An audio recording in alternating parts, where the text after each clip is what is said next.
Here, grab my arm, Linny. I'll help you walk back. Thank you.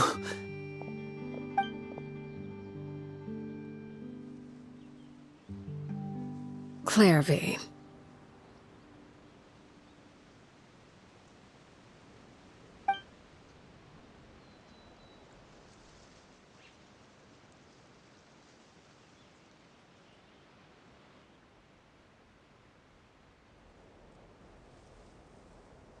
Can we talk now? I've been waiting for a super long time. You really are Perry, aren't you? I haven't seen you in so long. How come you're all grown up? Wait, did I somehow travel to the future on accident? Or am I dreaming? What a long dream. Neither. You died, Clairvy. That's what happened. You could have at least sugarcoated it a little. Look, she's that speechless.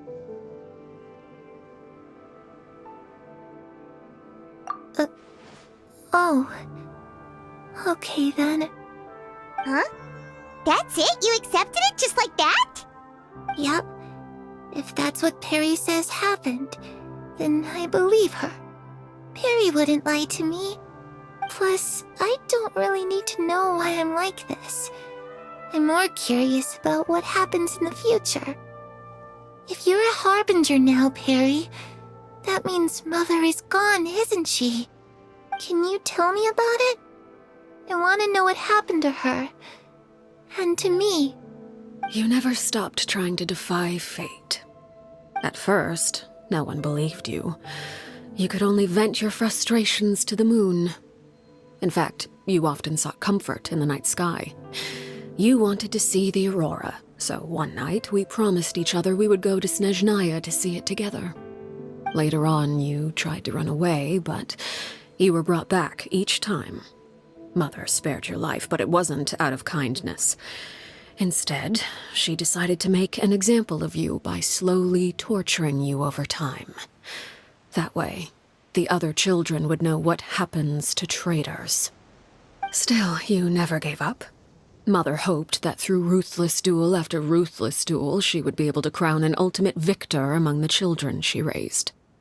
But you called on everyone to unite, to fight to a draw in order to reduce casualties.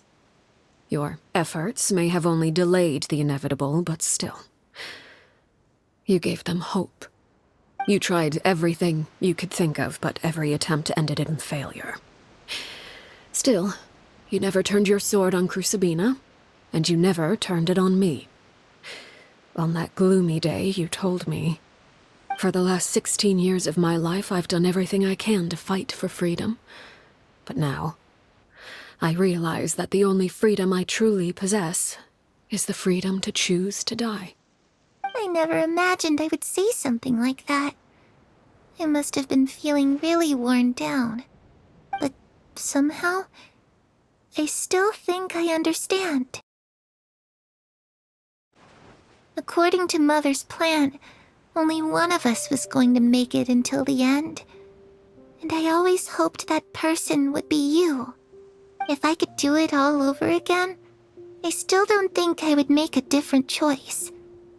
Even when I first met you, I knew you'd be able to do what I couldn't.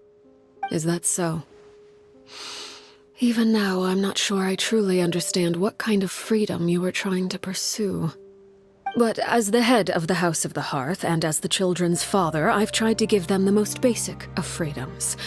The freedom to choose their own fate. It's something I discussed with the Iudex of Fontaine.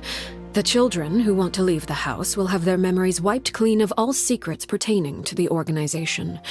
In return, they will be allowed to live a normal life in Fontaine without being prosecuted for their past. Of course, I won't simply hand freedom to them on a silver platter. They have to fight for it and prove themselves worthy of it. Only freedom that is earned has true value.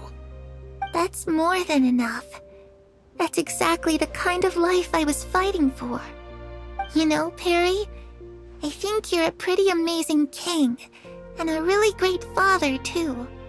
I'm really happy that you're the one who took over the house. I guess I do have one regret, though. I still haven't seen the outside world. Well, it just so happens that our dear guests over here have been to many nations and traveled to countless places. Perhaps they would be willing to tell you what the outside world is like. Really? Of course! We've traveled all over the place. We've got so many stories, we could probably talk your ears off for 3 days straight!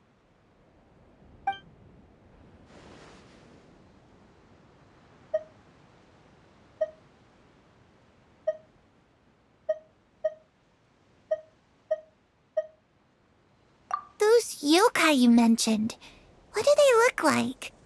I once saw a drawing of this one guy with horns on his head and a super scary face. Are there any yokai like that? Oh, sounds like you're talking about an Oni. Yep, we've met one, and let Paimon tell you, they're not nearly as scary as they look. You know, I used to dream of being a bard. Playing the lute while singing into the winds of freedom. Even if there was no one there to listen, I would have continued to sing no matter what.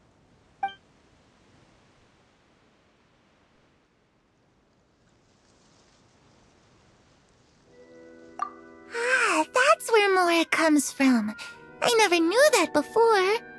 If I had some Mora, I would buy 3 new dresses. One for me, one for Perry, and one for Mother. It's just too bad Perry doesn't like wearing dresses. And Mother, she probably wouldn't accept something like that either.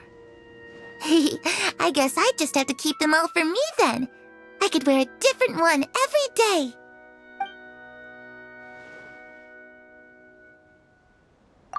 I was always too afraid to skip Mother's fighting lessons. But at the academia, I bet you could do all sorts of... I'm just kidding. Being able to study whatever you want without having to fear for your life actually sounds pretty great.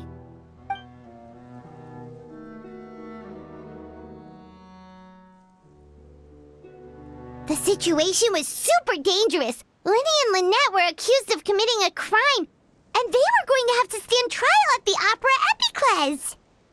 Oh no, that must have been hard for all of you. What happened next? Don't worry, we were able to turn the situation around super quickly, all thanks to Detective Paimon, of course. How'd you do that? Come on, tell me. Okay, so it was like this.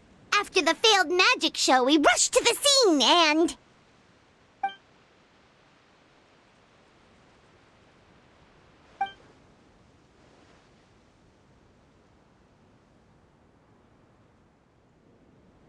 Shadows don't have the capacity to learn or grow. Any new information they encounter is quickly forgotten over time.